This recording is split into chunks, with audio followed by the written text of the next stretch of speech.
बिस्मिल्लाहिर्रहमानिर्रहीम। अस्सलाम वालेकुम स्टूडेंट्स फाइनल टर्म की लेक्चर सीरीज़ में आज हम मॉड्यूल 175, 176, 177 को ट्राई करेंगे कि कैप्चर किया जाए। तो चलें स्टार्ट करते हैं। स्टूडेंट 175 मॉड्यूल में प्रोग्रामिंग लैंग्वेज और नेचुरल लैंग्वेज में पहले फ़र्क को देखेंगे कि इनके दरमियान क्या फ़र्क है। इससे पहले भी हम कुछ मॉड्यूल्स में डिस्कस कर चुके हैं कि जब किसी रोबोटिक सिस्टम को या आर्टिफिशियल इंटेलिजेंस एजेंट को कोई कमांड दी जाती है तो वो एज उसके अंदर सॉफ्टवेयर हमने इंस्टॉल कुछ इस तरह किया होता है कि जैसी कमांड दी जाए वो उस पर अमल करना शुरू कर देता है। लाइक अगर उसको हम बोलते हैं रन तो वो रन करना शुरू कर देगा। इन शॉर्ट ये कि उसमें रोबोटिक सिस्टम में हर इंस्ट्रक्शन का एक मीनिंग होता है। क्लियर हो गया? तो वो जो लैंग्वेज है आपकी वो प्रोग्रामिंग लैंग्वेज कहलाएगी। जैसा कि हमने असेंबली लैंग्वेज में देखा कि जब लोड किया जाता है तो लोड के लिए एलडी की कमांड यूज़ की जाती है। तो यहाँ पर एलडी का मीनिंग जस्ट लोड करना ही है, कोई और मीनिंग नहीं है। क्लियर हो गया? इसी तरह सी प्लस में सी आउट का मतलब कंप्यूटर से प्रिंट लेना है या आउटपुट लेना है। सी इन का मतलब यूज़र से कमांड लेनी है या यूज़र से इनपुट लेना है। तो यानी इसमें सी आउट का जस्ट एक ही वेल डिफाइंड मीनिंग होगा सी प्लस प्लस में, उससे कुछ और फंक्शन परफॉर्म नहीं होंगे। सो ऐसी लैंग्वेज आपकी आएगी किस में? प्रोग्रामिंग लैंग्वेज में। जो अब हम बात करते हैं नेचुरल लैंग्वेज की, तो नेचुरल लैंग्वेज में मैं ऑलरेडी आपको एक एग्जांपल भी दे चुका हूँ कि पीके मूवी में आपको पता है कि एक वर्ड के बहुत से मीनिंग लिए गए थे। तो उसी तरह एक वर्ड के मल्टीपल मीनिंग जब लिए जाएं तो वो आपकी नेचुरल लैंग्वेज में होता है। ठीक है, तो देख लेते हैं इसकी स्टेटमेंट को। The ability to translate program gives the illusion that the machine actually understand the language being translated. यानी ये इसका मतलब ये है कि जो मशीन को कहा जाए वो उसी को ट्रांसलेट करती है। Programming languages are constructed from well designed primitives, यानी वेल डिजाइंड या वेल डिफाइंड प्रिमिटिव्स होते हैं, उसमें सिंबल्स होते हैं। ठीक है, only one grammatical structure and only one meaning, जिसमें जिसका क्या होता है जस्ट एक ही मीनिंग होता है।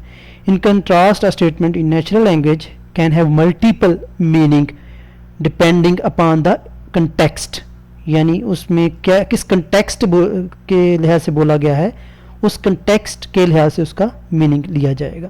एग्जाम्पल देख लेते हैं। Do you know what time it is.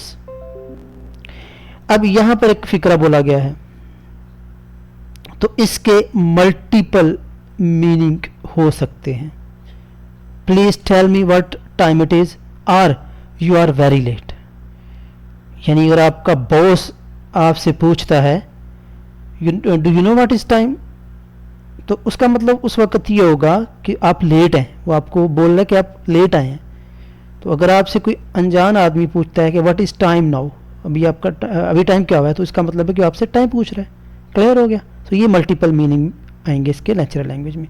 तो इसी तरह अगर आपसे बोला जाए आई नीड एन एप्पल, अब एप्पल यहाँ पर एम्बिग्विटी पैदा कर रहा है, डाउट पैदा कर रहा है, शक पैदा कर रहा है कि एप्पल क्या चीज़ है। आई नीड एन एप्पल का मतलब फल है या फिर आईफोन वाला या एप्पल का जो आईफोन मोबाइल है वो है। ठीक है, अब नेक्स्ट इन नेचुरल लैंग्वेज में हम देखते हैं कि इसको समझा कैसे जाता है। नेचुरल लैंग्वेज आम आदमी तो कंटेक्स्ट के हिसाब से समझ लेता है कि अगर एक आदमी आपसे बोल रहा है कम्युनिकेट करते हुए तो आपको वो समझ लेता है कि इसका क्या कहने का मतलब है, आपके एक्सप्रेशन देख के, इन्वायरमेंट को देख के, कंटेक्स्ट को देख के। लेकिन यही नेचुरल लैंग्वेज अगर कम्युनिकेट की जाए किसी रोबोट से, किसी सिस्टम से, तो उस सूरत में वो जो रोबोट है या सिस्टम है वो किस तरह आपकी नेचुरल लैंग्वेज को प्रोसेस करेगा। तो सबसे पहले वो क्या करेगा, आप जो भी बोलते हैं उनके वो टुकड़े कर देगा, पार्सिंग कर देगा। पार्सिंग का मतलब ये है कि वो उनमें सब्जेक्ट देखेगा क्या है, ऑब्जेक्ट देखेगा क्या है, एट्सेट्रा एट्सेट्रा, वर्ब क्या है, नाउन क्या है। यहाँ पर जैसे Mary give John a birthday card, यहाँ पर मैरी जो है वो सब्जेक्ट है, ये उसने मैरी को पार्स कर दिया, ठीक है। इसी तरह John got a birthday card from Mary, अब यहाँ पर जॉन जो है वो सब्जेक्ट है, तो यहाँ उसको इसने उसको क्या कर दिया, पार्स कर दिया। पार्स करने का मतलब टोकनाइज करना, उसको आइडेंटिफाई करना हर वर्ड को, ठीक है। छोटे छोटे वो वर्ड को क्या करता है, टुकड़ों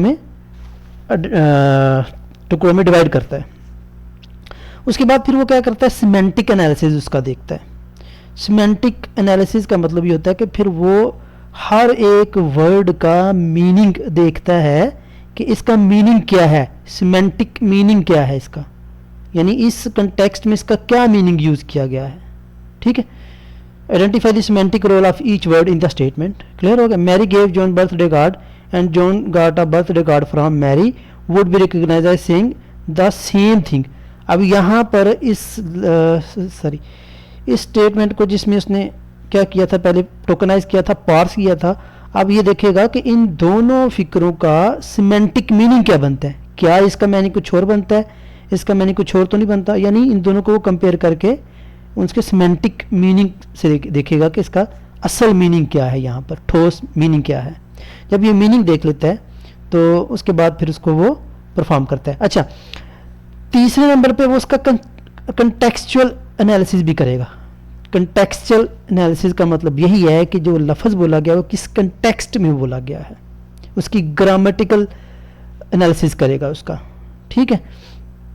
मसलन the bat fell the ground has different meaning the following to context. अब the bat fell to the ground, यानी बैट नीचे गिर गया। अब ये बैट किस गेम का है, अब ये बैट हो सकता है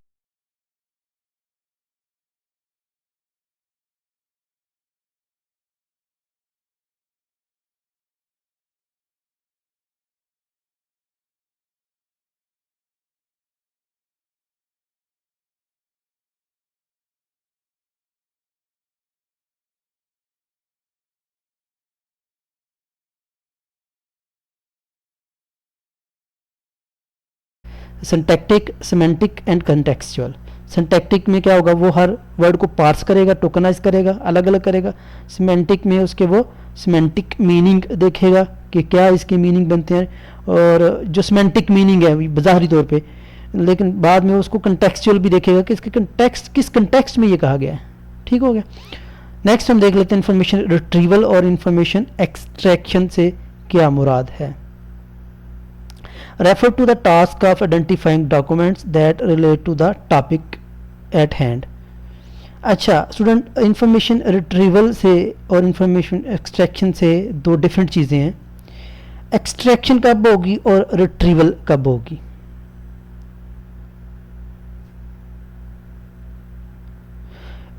रिट्रीविंग का मतलब होता है कि आपने कुछ क्यूरी डाली, जैसे गूगल में क्रिकेट लिखा आपने, क्रिकेट से रिलेटेड आपको बहुत सारी इंफॉर्मेशन मिल गई, तो ये आपका रिट्रीवल है।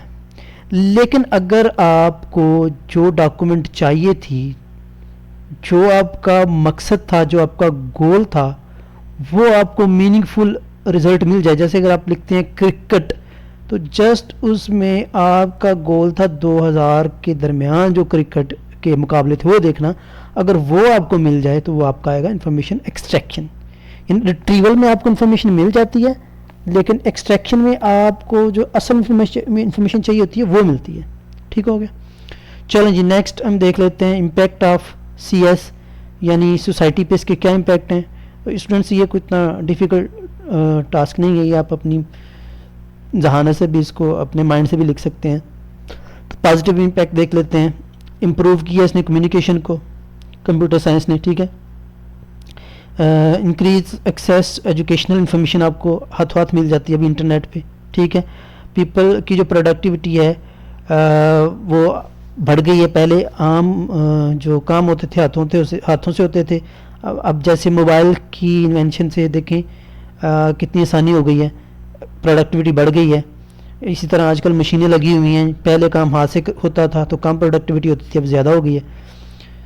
ठीक है, एक्सपोनेंशियल बिजनेस ग्रोथ, बिजनेस बढ़ गए हैं, फास्टर रिस्पांस टाइम, जल्दी आपको रिजल्ट मिल जाते हैं। नेगेटिव क्या है, people are working in sitting position, अब लोग बैठे बैठे काम करते हैं, एक्सरसाइज नहीं करते। Exposure to inappropriate material, internet में आपको पता है कुछ ऐसे मटेरियल भी मिल जाते हैं जो कि आपके काम के नहीं होते, जो गैर अखलाकी होते हैं। इंक्रीज क्राइम बढ़ गए हैं। हैकिंग, बैंक भी अब हैक होना शुरू हो गए इंटरनेट की वजह से, मोबाइल की वजह से, कंप्यूटर की वजह से। ठीक है, people are no over dependent on technology, people अब लोग जो है अब टेक्नोलॉजी पर ज़्यादा निसार कर रहे हैं। तो हेल्थ के इश्यूज़, हेल्थ के जो इम्पैक्ट हैं वो देख लेते हैं। पहले पॉजिटिव देखते हैं। Easy access to online health centres, clear हो गया। We can take online appointment, we can receive report via email. ये सारी कॉमन चीज़ें हैं, इसमें कुछ समझाने की ज़रूरत नहीं है। Hospital can be manage more efficiently, online health tips issue are available, health new can be viewed online. Negative क्या है, computer wrist typing too much, यानी आपको काफ़ी ज़्यादा टाइपिंग करनी पड़ती है। ठीक है, आई साइट वीक हो सकती है आपकी ज़्यादा यूज़ करने से, सुनने के मसाइल पैदा हो सकते हैं जब आप ज़्यादा यूज़ करते हैं। सोशल आइसोलेशन, आपका राब्ता टूट जाता है माशरे से। कम्युनिकेशन इश्यूज़, जो जब राब्ता टूट जाता है तो एक दूसरे से कम्युनिकेशन के इश्यूज़ बन जाते हैं। Posture could lead bones issues, जिस तरीके से आप बैठते हैं, आपका जो बैठने का पास्चर होता है उसमें बोन के इश्यूज़ आ सकते हैं। ठीक है, रेडिएशन जो है वो भी आपको डैमेजेस कर सकती हैं, जैसे मोबाइल जब ज़्यादा यूज़ करेंगे तो उसकी रेडिएशन आपको इफ़ेक्ट कर सकती है। होपफुली आपको समझ आई होगी स्टूडेंट्स चैनल को ज़रूर सब्सक्राइब कीजिएगा। Thank you.